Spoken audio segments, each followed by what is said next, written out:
You saw Drury? I did, yeah. You start at 411.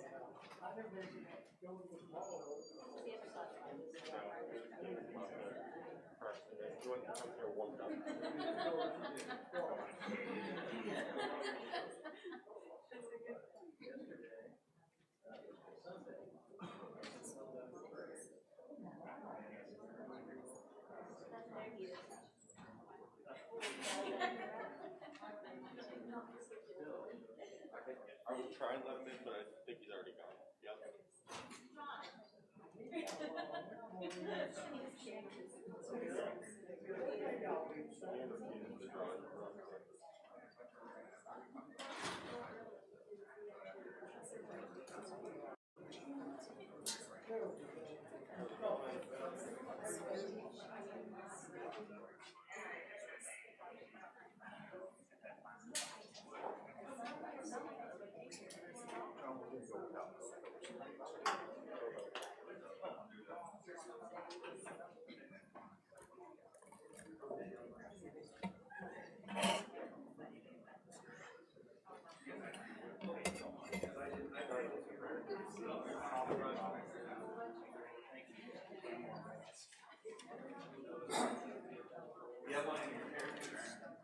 Okay, thank you. Oh, that'll be fine then. Thanks.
Okay, so I'm gonna go ahead and give you all a tuning note.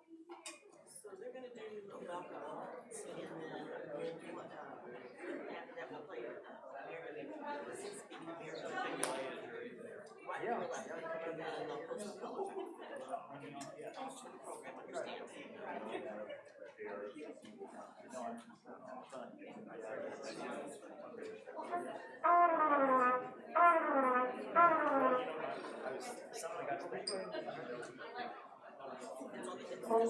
Understand is the very last thing.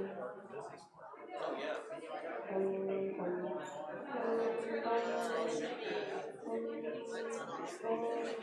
So after the conclusion, we'll just play here. Yeah, at the very end, sorry about that.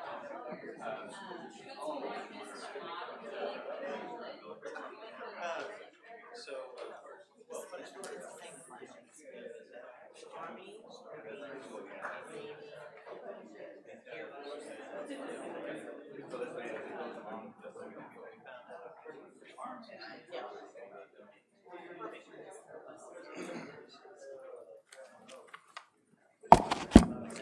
Good morning, ladies and gentlemen.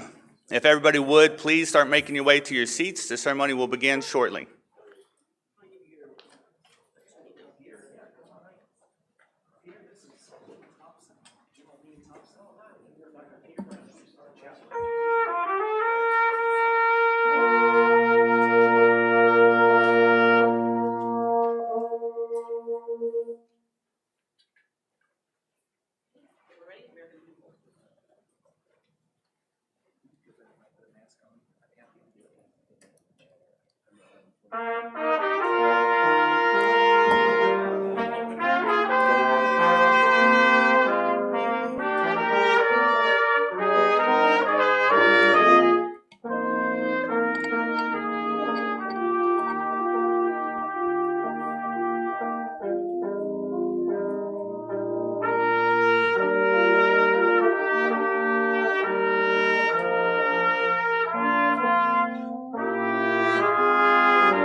Would everybody please stand while we post the colors?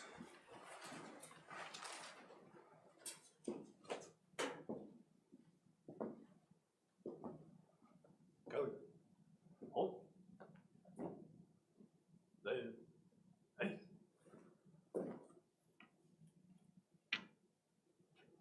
Hold it. Arms. Ready. Cut. Arms. Counters.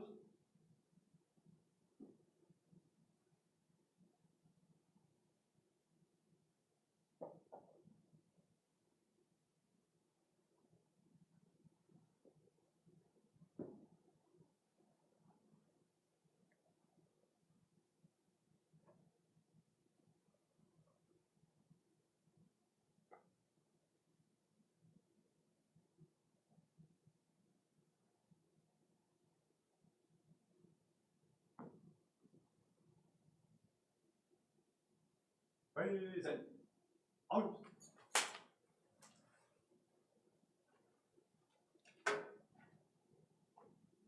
Order. Arms. Ready. Cut. Coming up. Dismiss.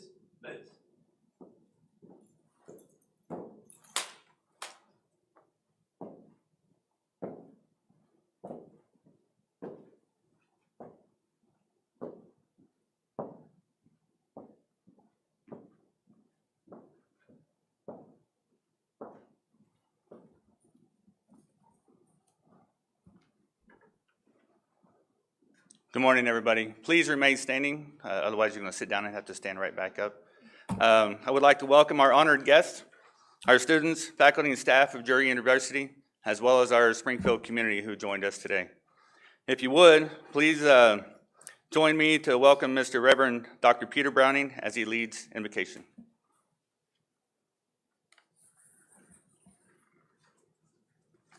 May we pause for a word of prayer.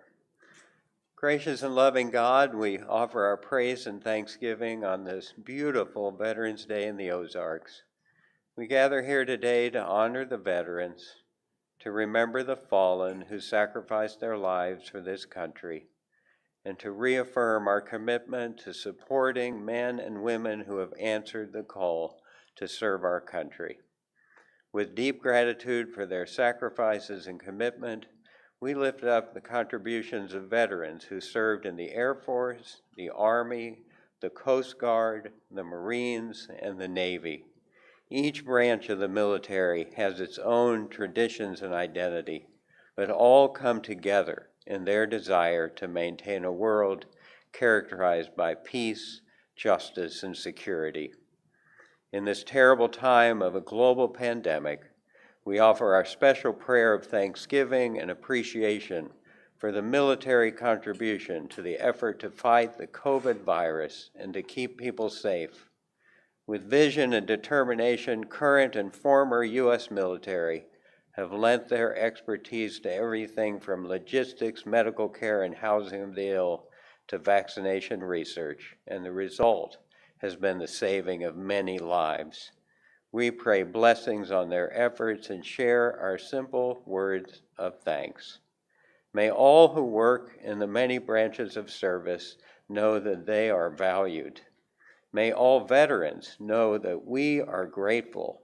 And may all of us, whether active military, veterans, or regular civilians, do all we can to bring about a time when the global community can live in peace and justice. I offer this prayer in the name of Jesus Christ.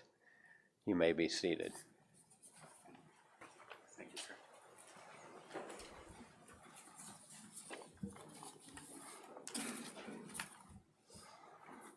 It's good to see everybody here today. I know we missed out on last year, but for good reasons. So whether you choose to wear a face mask or not, I just want you to know you're beautiful, and we appreciate each and every one of you that have joined us today.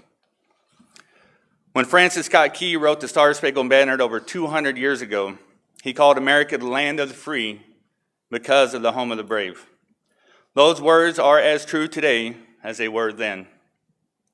Throughout this nation's history, America's sailors, soldiers, airmen, Marines, and Coast Guardmen have bravely answered the call to defend our freedom, to aid our friends and allies, and to turn back aggressors from our nation's shores.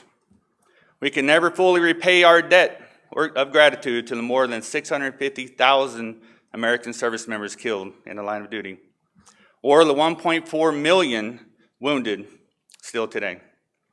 We can, however, recognize and thank the over 25 million veterans still living today. Those words inscribed on the Korean War Memorial in Washington, D.C. apply equally to many of our World War I, World War II, Vietnam War, and Gulf War veterans as well. Our nation honors her sons and daughters who answered the call to defend our country for they never knew, and for people who they never met. They apply to today's active duty service members, tomorrow's veterans, who are helping maintain peace throughout the world. Today, on behalf of Drury University and this great nation, it is our privilege to say thank you to all the American veterans, to let them know that we appreciate their service and honor them and their families for their sacrifices. The price of freedom is high, and we cannot afford to forget those willing to pay it. Today, we celebrate Americans' veterans for keeping this nation the land of the free and the home of the brave.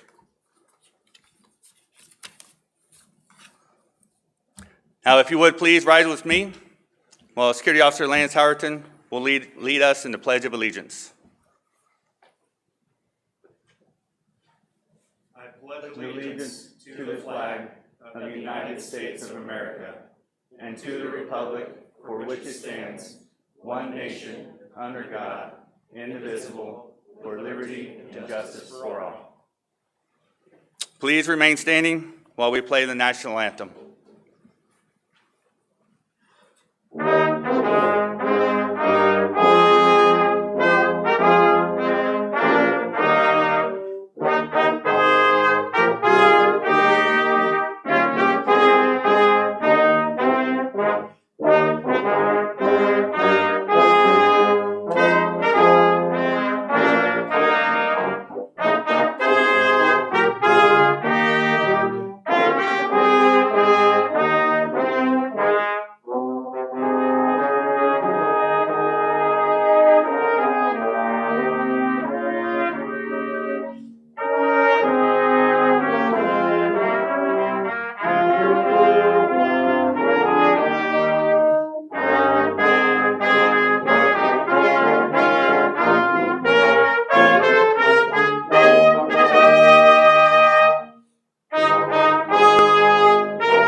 Please be seated. I am pleased to announce Mr. Aaron Jones, Executive Vice President of University Relations, who will introduce our guest speaker here today. Sir.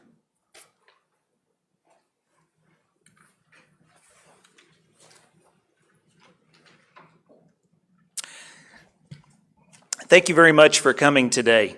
I am pleased to present our speaker today, my friend and fellow Drury alumnus, Brigadier General Dean Thompson. I've known Dean for close to 15 years through our membership in the Rotary Club of Springfield, and can't think of anyone better to speak on behalf of this important day at this event.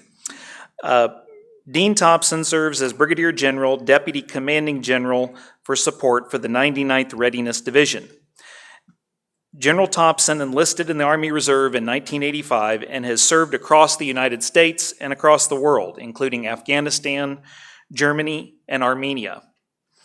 He holds an Associate of Science in Paralegal Studies from Drury University, in addition to bachelor and master's degrees from Missouri State University and a Master of Strategic Studies from the United States Army War College. He currently serves as Vice President and Chief Economic Development Officer for Springfield City Utilities, and prior to that, served as City Manager for the City of Republic, Missouri. We are pleased to have him with us today, and I would ask that you please join me in welcoming General Thompson.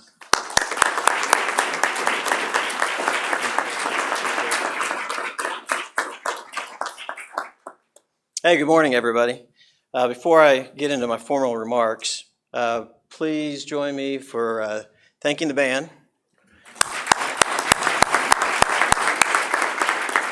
Recordings are great, but there's nothing like having a live band for a ceremony like this. Also, where's our Navy JRTC cadets? Are they still in here? They did. Okay.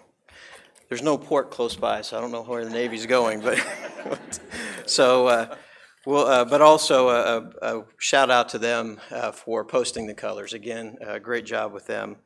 Before I really get into formal remarks, I also want to tell you a little bit of a story. Right after I got promoted, Amy Smith, who works at City Utilities, approached me about a story that her dad had told her. And what's neat about this is veterans, we can go anywhere in the world and talk about shared experiences. The Army of the Vietnam era, there's some isms that are still there today, and all the way back to World War II. And so no matter how old or young you are, if you've been in the military, you're a veteran, you have a common connection. And so Amy told me a story about an individual that served an illustrious career in the Army and decided when he retired he wanted to work as a Walmart greeter. One day his supervisor came in to him and said, "Hey, I need to talk to you in the office." His supervisor sat him down and said, "Hey, we want to talk to you about your performance. You are one of the best performing people we have in here. You're one of the most liked in here. Customers love you, employees love you. You're doing a fantastic job. There's only one problem with your performance. You're consistently 5 minutes late." An individual looks down, he's like, yeah, you're right. I am. I'm consistently 5 minutes late. And he said, "What I don't understand about this is you've had a career in the Army, and I know in the armed forces, it is absolutely not something that they tolerate for you to be late." He said, "Yeah, you're right. They don't." And he said, "So I'm just curious, when you were in the Army and you came in 5 minutes late consistently, what did they say to you?" He goes, "Well, they usually said, 'Good morning, General.'" So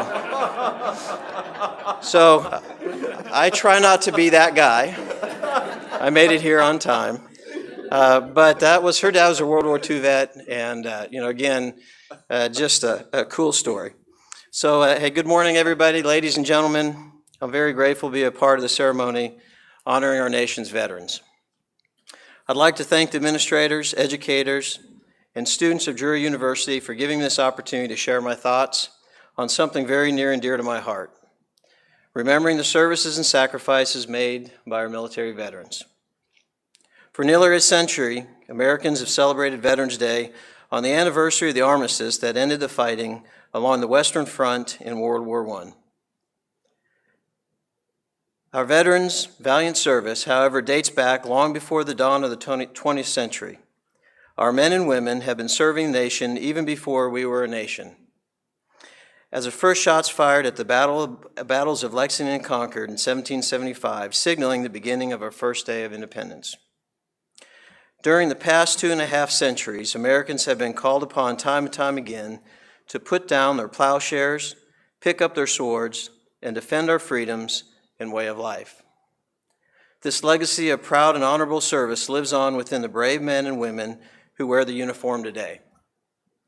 Our current generation of service members is proving its courage and resolve every day as we face 21st century threats on asymmetrical battlefields across the globe. Our soldiers, sailors, Marines, airmen, and Coast Guardsmen are currently deployed to locations around the world, serving in harm's way to defend the nation as their predecessors have done for the past 246 years. Today's warriors realize they are fighting for more than just land or borders or waterways. Liberty, equality, and basic human rights are the spoils of today's wars, and we can never waver on in our commitment to stop our enemies wherever and whenever they threaten to strike.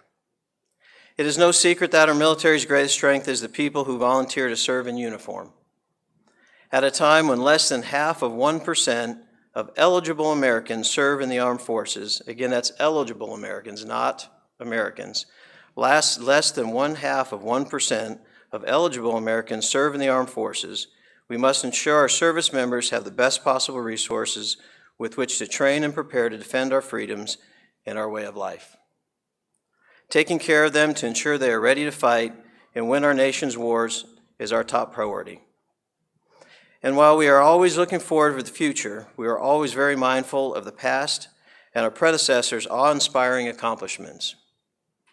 We will never forget the lessons that were taught to us by the Continentals battling valiantly at Brooklyn Heights, New York, to preserve the fledgling nation, by the doughboys advancing in the face of unyielding artillery barrages in France, by the Marines storming the shores of Guadalcanal and Iwo Jima, by the sailors snatching victory from the jaws of defeat in the Battle of Midway, by the infantrymen making the last bayonet charge up Hill 180 in Korea, by the dust-off pilots risking their own lives to save their wounded brethren in Vietnam, by the fighter pilots making precise airstrikes in the Gulf War, by our current generation of servicemen and women who have served in Afghanistan and Iraq, and by all those who answer the call to duty in foreign theaters of operation in defense of freedom. As I mentioned earlier, we consider our greatest asset to be our people. Our all-volunteer Army is a credit to Americans of all races, genders, and creeds, and our common commitment to events and love of country binds us together and unifies us. That goes to the heart of what it means to be an American. As a nation, we must ensure that the service and sacrifice of our veterans is never overlooked or forgotten.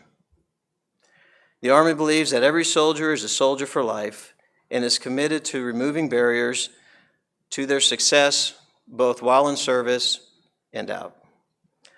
On Veterans Day, we honor the brave men and women from all ranks of life who have stepped forward to defend our nation through our history. The United States now has the largest population of young veterans since Vietnam. Regardless of the military branch in which their veterans served, this day belongs to them. Today, in your own personal moments of reflection, I ask that you remember all of our veterans, both past and present, as you consider the enormous debt owed to all those who have served this great nation.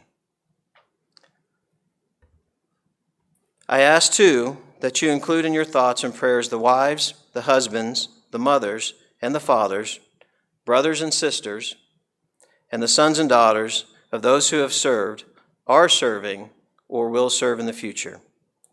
The silent service of our family members must not go unnoticed.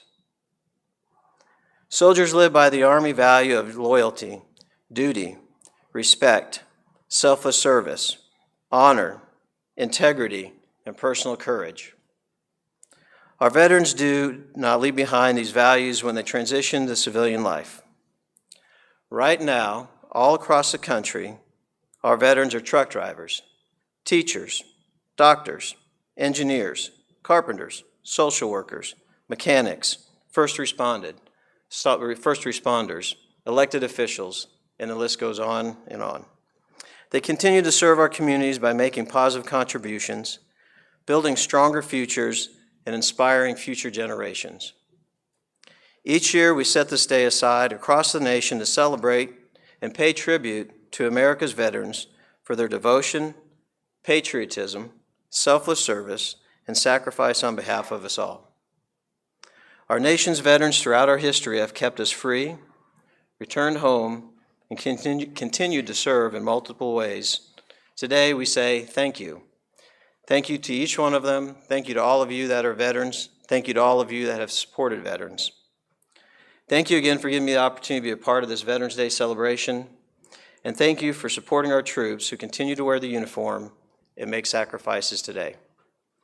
May God bless you, and may God bless the United States of America. Thank you.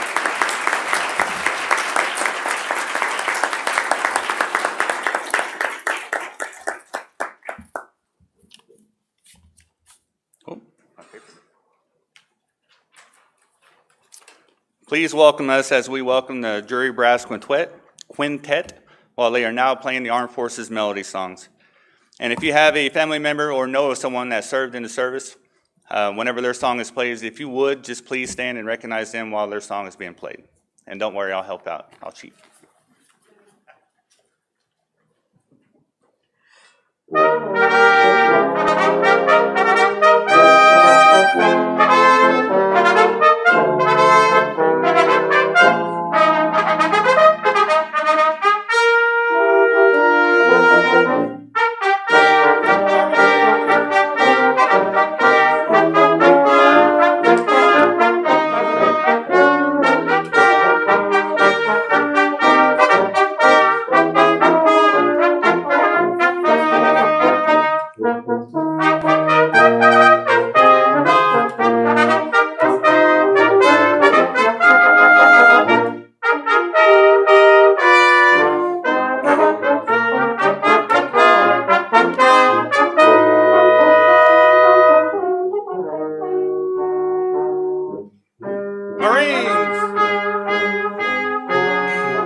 While Veterans Day is primarily a tribute to America's living veterans and should be observed more as a celebration than a somber remembrance, it is always important and appropriate to include a moment of silence as a moment of respect for those who have given their lives for the country. Please join me in a moment of silence honoring these fallen heroes.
members of Drury University, and our Springfield community, on behalf of the Student Veterans Organization, I would like to thank each and every one of you for your participation in today's ceremony.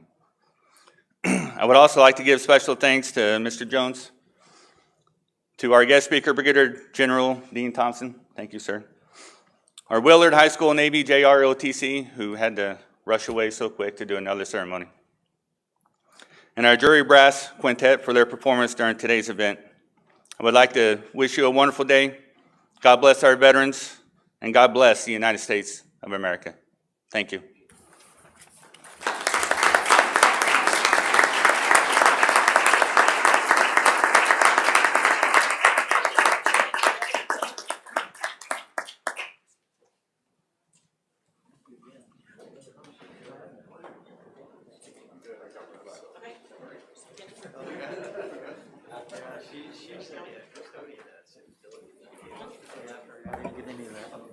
Mine didn't work.